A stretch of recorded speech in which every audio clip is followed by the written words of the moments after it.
Eu me sinto também, olhando um pouco o que ocorreu nesses dias e agora dessas falas, né? Até porque a afirmação primeira era a reflexão teológica, e eu falei, bom, ainda bem que eu tenho os teólogos aqui para falar disso, mas não dá para a gente não afirmar algumas coisas que na nossa mística sempre estão presentes e que vai nos ajudando, inclusive, a fazer a construção da identidade da Cáritas nessa sua missão de evangelização, né? A sua missão de denúncia, denúncia, denúncia e anúncio, anúncio, anúncio, né? Eu estou lembrando aqui que a gente afirma muito, e fizemos isso esses dias aqui com o milagre do pão, né? Não é possível que na solidariedade apareça muito mais pão do que aqueles que estavam originalmente colocando. Aí eu lembro do Dom Demétrio, que quando refletia sobre essa afirmação, essa parábola, ele dizia, bom, era um menininho lá que ele não percebeu ele brincava assim, o Dom Demétrio, ele não percebeu com a sua ingenuidade que colocando o pão lá ele podia ficar sem o pão, porque os outros provavelmente estavam escondendo, mas quando o menino colocou, começou a aparecer a ação de solidariedade que levou a essa nossa afirmação do pão. Eu estou comentando isso porque, por outro lado, a afirmação de que as comunidades cristãs, de início, não havia necessidade entre eles, porque tudo era colocado em comum. Eu acho que isso nos leva sempre a estar afirmando essa perspectiva de, no combate à fome, a gente está olhando um outro modo da sociedade se relacionar e construir um outro projeto, né? É claro que na Assembleia passada foi muito firme, foi muito claro a discussão das sementes, né? Foi o tempo todo na Assembleia de 2 anos atrás a preocupação da semente, e que a gente vai vendo frutos nessa nossa Assembleia agora. Mas a minha afirmação é que com essa decoração tão linda, né, que todos nós estamos partilhando, com essas borboletas que perpassam pela gente aqui, qual é que é o elemento bíblico que podia dar substância a isso? Certamente o nosso grupo aí da mística tem elementos sobre isso. Mas a primeira coisa que vem das afirmações aqui da mesa, é o processo de transformação, né? Essas borboletas saem de um casulo meio feinho, que demora muito para virar outra coisa, né? E eu entendo que é esse processo de transformação que nos permite estar colocando a discussão do combate à fome, a questão da necessidade das transformações. Transformação que é interna, no sentido de uma conversão permanente, e transformação que é social, na necessidade de uma mudança radical nesse mundo. Bom, isso para dizer que eu quero passar meio rápido, e aí a preocupação foi um pouco de resgatar elementos da nossa caminhada, da caminhada da Cáritas, muito rapidamente, fazer algum diálogo do que nós ouvimos aqui já nesses 2 dias e agora, e mais do que tudo, eu acho que é da ressignificação do olhar, né? Isso também estava na preparação da nossa Assembleia há 2 anos atrás, e eu entendo que volta essa perspectiva da ressignificação, ou que algumas vezes a gente fala do escutar, né? E então vamos lá, vamos ver se a gente vai um pouco mais ou menos rápido aí, com essa simplificação que está aqui na mesa, né? Olhar a igreja, bom, se atendo aos pobres, diz que sou santo. Se denuncio a causa da pobreza, diz que sou comunista. De quem é essa frase? Dom Helder, a gente está ouvindo isso. Hoje já não se critica mais o comunismo, porque acabou, né? Mas a afirmação sempre de que a gente está fazendo ações que desorganizam, a sociedade está presente. Bom, e vem aí, quem que vem aí em seguida? Uma esmola para o homem, que é são, ou lhe mata de vergonha, ou vicia o cidadão. De quem que é isso? Que Luiz Gonzaga, o pessoal do Nordeste sabe, tem uma música que coloca isso, que volta e menos nos incomoda quando a gente vê algumas ações de esmola ou de manutenção dos processos aí de cesta básica, que não levam à cidadania ou à dignidade, tal como foi colocado aqui. Bom, eu gostaria, quem sabe você sobe um pouquinho mais, João. A missão da Cáritas, que a cada 4 anos a gente olha, reolha e renova, me permite aqui sugerir, vamos ler a missão da Caritas todos juntos? 1, 2, 3. Testemunhar e anunciar o Evangelho de Jesus Cristo, defendendo e promovendo a vida e participando da construção solidária de uma sociedade justa, igualitária e plural, junto com as pessoas em situação de exclusão social, né? Cada palavra dessa foi medida, foi discutida, foi refletida na nossa Assembleia passada, né? E é em torno dessa missão que se resume muito o nosso processo de caminhada. Vamos muito rapidamente aqui, a partir do que nós afirmamos como diretriz geral de ação, né? A Carta se compromete com a construção do desenvolvimento solidário, sustentável e territorial na perspectiva de um projeto popular de sociedade democrática, né? Essa é a afirmação nesses 4 anos que a gente está cada vez mais querendo ir se comprometendo com isso que nós simplificamos como DSST, né? Rapidamente, nós não vamos... Eu fiz um esforço e vejo que nesse momento não é para a gente entrar na discussão de cada momento da nossa história da Caritas, que a gente simplifica com essas 3 palavras que ajudam a perceber o dar o peixe, o ensinar a pescar ou o pescar junto, né? Isso passa por etapas, né? A gente pode, simplificando, dizer que a criação da Caritas, do dar o peixe, né, nos anos 50, né, levam a essa afirmação que hoje a gente vai fazendo. Bom, dar o peixe, que é uma necessidade de emergência, né, mas a sua afirmação como caridade assistencialista ou como cidadania tutelada deve estar presente, né? Isso tinha um contexto internacional, nacional, um contexto da igreja, né? No momento que a Caritas foi criada. Podemos seguir. É claro que a América Latina não foi só o Brasil, foi estruturada com muitos escritórios pela América Latina toda para distribuir o leite em pó ou os grãos que tinham em excesso nos Estados Unidos, né? Isso era feito através das Forças Armadas, né? Mas junto com o alimento, né, você tinha o elemento fundamental que era a propaganda contra o comunismo, né? O mundo estava passando por um momento depois da guerra, das forças se estruturando entre o capitalismo e o comunismo, né? E aí era preciso manter a América Latina toda, né? Então, aí a questão não era manter o alimento para todos, era manter a cabeça de todos numa perspectiva, né? Esse processo, podemos passar? Esse processo é rompido com as ditaduras em toda a América Latina, inclusive no Brasil, né? Aí se acaba com todos os escritórios que eram financiados lá pela nossa rede americana, né? Acabam tudo, porque não precisava mais, a ditadura já tinha assumido a sua luta contra o comunismo, né? A segunda etapa, que a gente chama do ensinar a pescar, né? Que alguns chamam de caridade promocional, ou da cidadania na perspectiva educativa, e nós ouvimos aqui o Dom Leonardo falar da preocupação com a questão da educação como uma perspectiva emancipatória, né? Começa a aparecer. E, é claro, tem um outro contexto, tem a clareza, inclusive, da igreja latino-americana, e, sobretudo, a igreja nossa, da CNBB, né, do que significava a ditadura, e, dentro disso, a ação, a emergência das comunidades eclesiais de base, né? Estou simplificando um pouco, pode subir um pouco mais. As comunidades eclesiais de base e a teologia da libertação, nesse resgate, nessa reestruturação do que sobrou da primeira fase, vai criando na Caritas uma relação, uma afirmação com a nossa igreja, e uma afirmação no momento de opressão que a ditadura representava, né?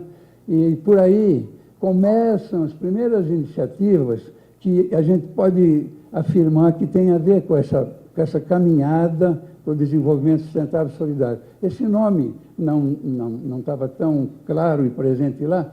Agora, que educação?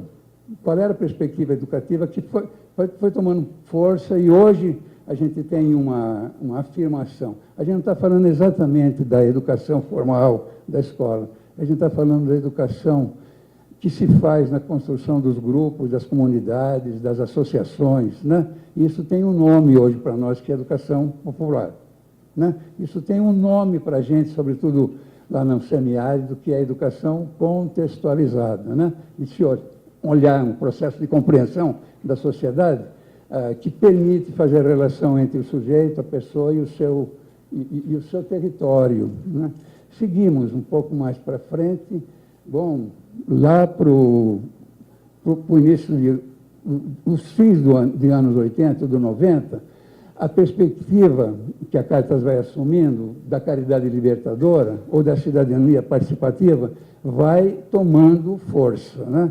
Eu acho que me permito, a partir daí, dizer, por exemplo, foi em 81, todos nós repetimos sempre isso quando falamos dos fundos solidários, né? Foi em 81 que a igreja no Nordeste, num seminário chamado O Homem e a Seca, podia ser o homem e a mulher e a seca, né?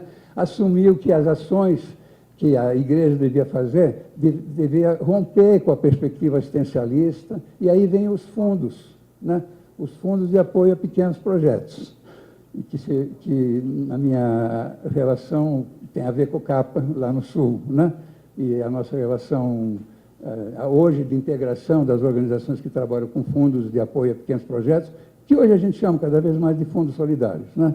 Começa por aí, começa com o rompimento do assistencialismo e também com a afirmação de que o Estado ditatorial não estava preocupado com as questões sociais e era importante que a população fosse assumindo isso que a gente chama, do ponto de vista cidadão, as lutas de organização que pudessem trazer elementos para se superar essa ruptura entre o econômico, porque a economia estava muito bem na ditadura. Vocês lembram disso? Não, porque tem pouca gente de cabelo branco como eu.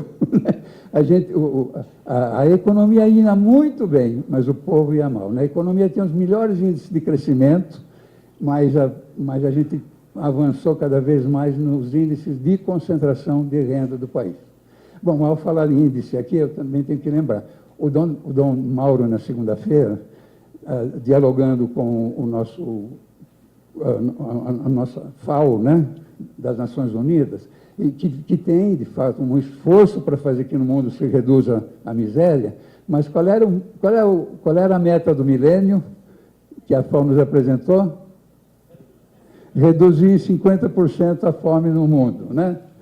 E foi mostrando até que alguns países estavam indo ou não, né? E o Dom Mauro, na sua conversa, que se aproxima muito, como o Dom Leonardo disse aqui, que Deus não sabe fazer conta. Não são os números as coisas mais importantes, mas o rosto, né, desse povo. Mas o Dom Mauro, muito tranquilamente, fez a pergunta chata, né?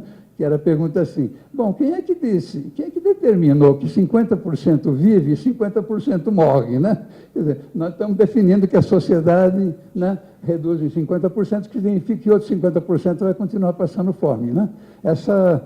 Essa reflexão nos ajuda a sair dessas coisas apenas do quantitativo. Não quero negar a importância disso, porque no dia seguinte, ontem, nós tivemos aqui todos os dados, né, a partir de um companheiro nosso de origem das pastorais, né, no governo, trazendo todas as informações positivas do que significa, nesses 10 anos, o que está sendo chamado de emergência dos excluídos para sair da exclusão e virar classe média. Classe média não foi algo muito explorado aqui, nem havia tempo, né? Mas a gente está cada vez mais perguntando o que é isso, que parece muito com o período da ditadura, né? Quando se falava de que o ideal no mundo era a gente ter a classe média, todo mundo muito bem, acomodado, né? E volta de novo essa ideia equivocada de que se sai da exclusão social e vira classe média, né? Com R$70 por família ou coisa parecida. Bom, eu estou fazendo a reflexão de que, na medida em que a gente foi assumindo a perspectiva que não é apenas dar o peixe, nós não fugimos ao nosso compromisso de, nas ações emergenciais, estar juntos, né? mas não é apenas. E não é com o método de olhar a população como carente ou como incapaz, né? Eu estou afirmando isso porque o Dom Mauro também... Nos impressionou algumas coisas do Dom Mauro, como essa, né? Alguém pega uma criança no colo e diz, eu tenho que... Porque ela é muito frágil, eu tenho que segurá-la muito forte. Ele falou, eu pego uma criança no colo porque o calor humano que a criança me transmite é que me dá força para a gente, enquanto sujeitos e humanos, né, lutar. Ele fala não da criança frágil, mas ele fala da criança como potencialidade humana de desenvolvimento. É claro que nesses últimos anos, que vem de 80 para cá e que vai se avolumando, olha, que eu estou lembrando que a Caritas esteve presente nas articulações que criou o Estatuto da Criança e Adolescente. É por isso que mais tarde, quando a gente olhar e quem somos, a gente vai ver que a atividade principal que acontece do ponto de vista quantitativo nas Caritas é a ação ligada à criança e adolescente. A gente esteve presente no combate à fome e ação da cidadania, que tinha o Betinho, que é mais conhecido, né? E tinha o Dom Mauro, que continuou esse processo e trouxe para dentro da CNBB o Mutirão do Combate à Fome, né? Que serviu de base inicial para o governo criar o programa da fome.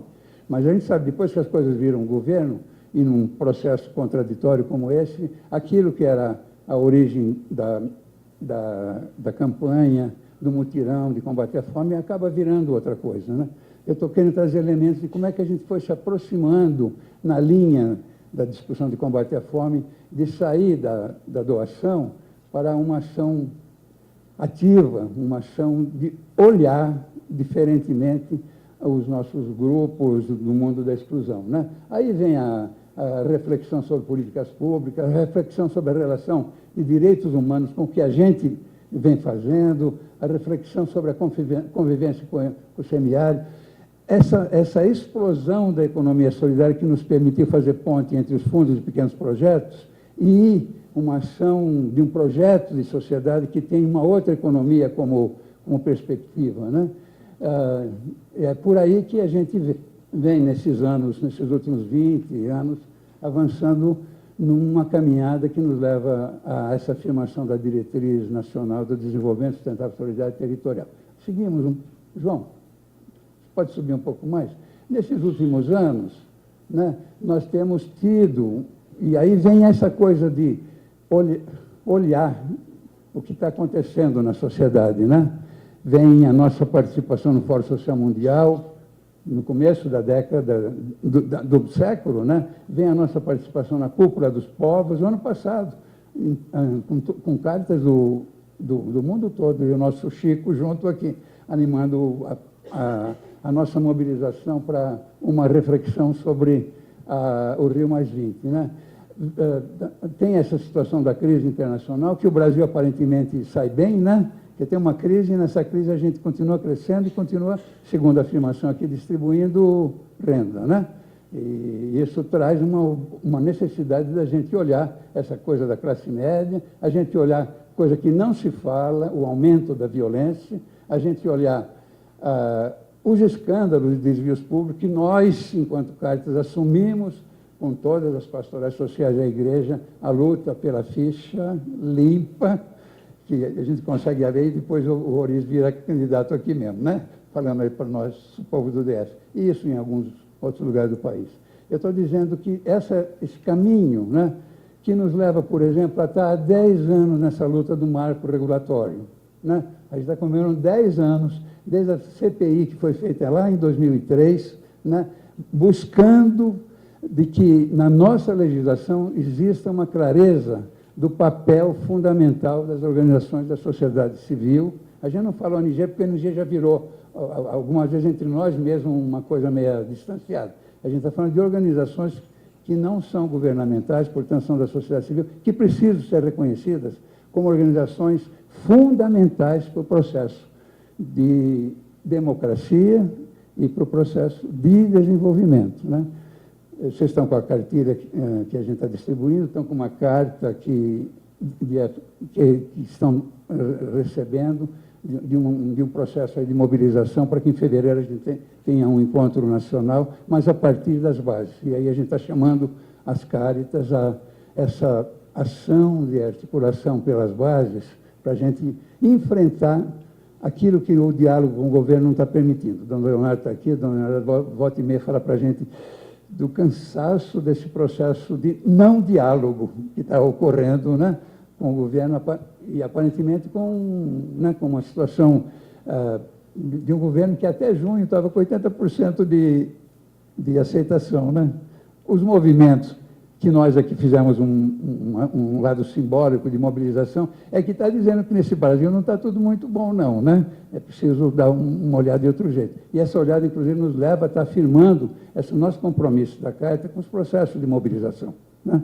Tá bom, vamos lá. Um pouco esse é o caminho aí que levou a gente a ir passando do dar o peixe para o ensinar a pescar, com a preocupação de não ensinar, a afirmação do educativo, da educação popular está presente, para o pescar junto, né?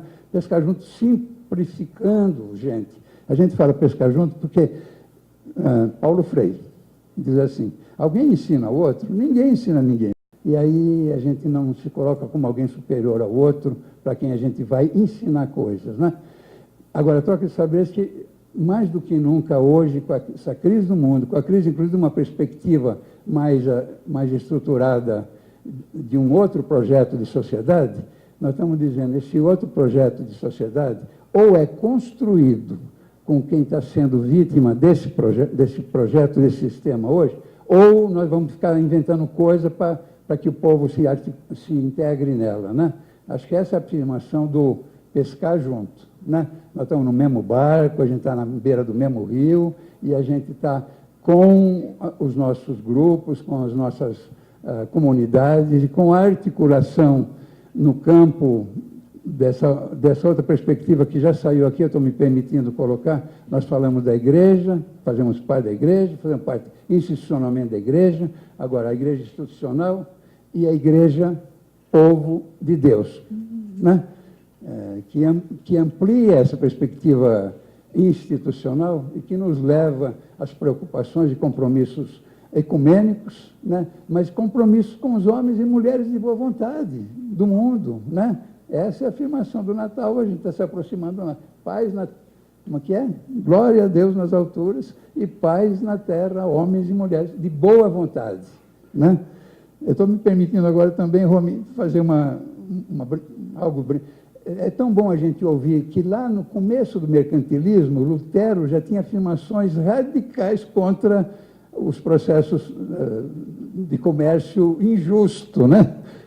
E quando a gente fala do Lutero e fala de protestante, ele fala, mas nós estamos num momento do Brasil que a garotada que está saindo na rua está saindo para fazer o quê? Protesto, né? Então, nesse momento, é bom que todos nós sejamos protestantes, né? Eu acho que dá para a gente assumir isso com uma perspectiva comum de luta e afirmações que esse texto nos deixou comovidos. Como é que a gente tem elementos tão conjuntos, né, que só nos unem. Tá, então vamos lá um pouquinho mais. Essa linha do tempo nos permite dizer assim, não se trata de negar ou excluir essas fases todas, né? Mas se trata de olhar diferente, de um outro olhar, né? A depender do olhar, eu assumo uma postura e uma prática, né? A Cáritas tem muitas caras, e a gente não quer que a Cáritas tenha uma cara só. Ela tem a cara das regionalizações, ela tem a cara em alguns lugares do reforço de um tipo de ação, em outras. Mas o conjunto das caras da Cáritas nos permite pensar na nossa identidade como Cáritas, né? E aí, essa discussão de direitos e desenvolvimento, a gente vai cada vez mais afirmar que tem uma certa divisão, né, nas políticas públicas, o que é política de direitos e o que é política de desenvolvimento, né? Não vou explorar isso muito, mas lembrar que, para a gente, direitos e desenvolvimento são faces de uma mesma moeda, né? Nós, na casa, ficamos um ano discutindo qual é a nossa contribuição à discussão de direitos, como a gente está muito envolvido com as discussões de saída da fome, via economia solidária, via desenvolvimento local. E nós descobrimos depois que tudo que nós falamos de luta pelo desenvolvimento é direito, né? Mesmo porque nós estamos falando sempre, tanto na linha de direitos como na linha de desenvolvimento, de 5 dimensões, que é uma forma um pouco simplificada, mas a gente não está falando só de desenvolvimento econômico, mesmo porque a nossa visão de desenvolvimento econômico é outra. Não estamos falando só de desenvolvimento social, o econômico, o social, o ambiental, o cultural e o político. Essas 5 dimensões que nós aprendemos nas lutas por direitos, desde a do ECA, né? Os direitos são indivisíveis, né? Nós não podemos pensar no direito localizado numa dimensão que não tenha repercussão sobre a outra. E o desenvolvimento também é indivisível, né? Eu acho que nesse pedaço nós temos acumulado essa relação entre direitos e desenvolvimento. O processo de desenvolvimento humano se faz na relação entre os sujeitos, né? Eu acho que as afirmações anteriores foram muito firmes, né? A nossa opção de trabalhar com e não para define o nosso pescar junto, né? Não estamos superiores aos grupos com os quais a gente trabalha, mas temos uma tarefa diferenciada nesse diálogo e troca de saberes, né? Por outro lado, a questão territorial, que não pode ser confundida com a ideia de que na comunidade a gente resolve tudo. Aquela afirmação simplista, assim, mas se a gente resolver os problemas da comunidade, se todas as comunidades resolverem seus problemas, a gente tem um outro mundo. Nós sabemos que é fundamental, como parte de organização de base e concepção de territorialidade que nós fomos aprendendo aí com as discussões sobre biomas, de que o território constitui um espaço de afirmação cidadã, mas também um espaço de disputa de poder, né? E sabemos que o território não resolve as coisas que hoje estão mundializadas, né? Quando o Dom Leonardo fala na reflexão sobre a questão da reforma política, se não tiver reforma política, as comunidades ficam sempre, qual é a palavra que a gente usa, refém das políticas chamadas assistenciais, né? Eu vejo que por aí a nossa afirmação do desenvolvimento, de um lado, e dentro dele a afirmação de que é por aí que a gente combate a fome, é algo que nos ajuda a estar ressignificando. Pode seguir um pouco mais, para a gente poder... O diálogo com as falas anteriores, eu acho que eu vou... É claro que eu gostaria de dizer, não terminamos aqui, o Mandela estava na Conferência Nacional do Desenvolvimento Rural, sai de lá um plano de desenvolvimento da agroecologia. Então, a gente está ocupando espaços em processos que têm a ver com a fome, mas tem a ver com uma reestruturação das atividades produtivas nesse país, né? A economia solidária, a rede de mandioca ontem aqui, com aquela pujança do nosso companheiro, né? Nos faz alegremente estar incorporando N iniciativas das quais nós estamos juntos, né? Que tem a ver com combate à fome, mas numa perspectiva cidadã, numa perspectiva estruturante, numa perspectiva de iniciativas que vão se somando e que se confrontam, ou algumas vezes serve de base para o governo assumir. O governo não reconhece muito isso, né? Agora, o chato é que quando o governo assume, vira outra coisa. E aí a gente tem que estar incessantemente nas perspectivas da dimensão política, do direito e da fome, lutando para um processo de democratização do governo. Seguimos. Eu acho que nós não vamos dar uma olhada numa afirmação que a gente já tem sobre o endógeno e o exógeno. Pode subir um pouco, João? Mas eu queria lembrar aqui, do ponto de vista educativo, né? Quando a gente usa essa palavra endógeno, a gente está falando de dentro para fora, né? O exógeno é que vem de fora para dentro. Como educadores, se nós da Caritas, todos nós nos consideramos agentes de educação, né?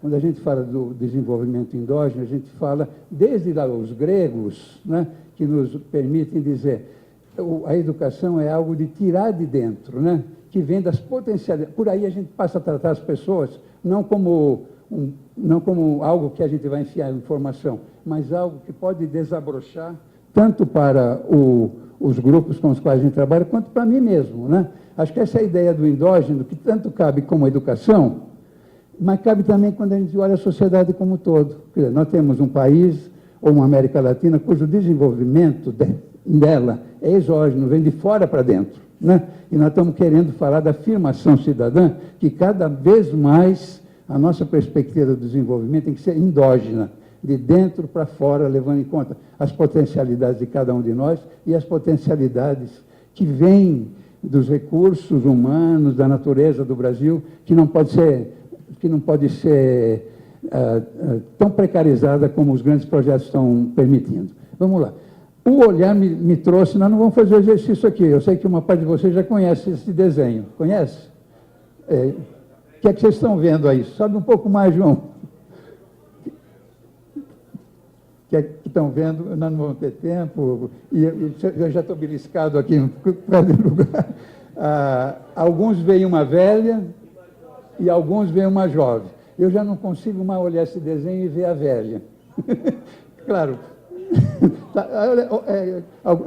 eu estou brincando, dizendo, talvez até por conta de que o jovem ou a jovem representa o novo, o futuro, a gente já botou o olhar da gente de outro jeito, né?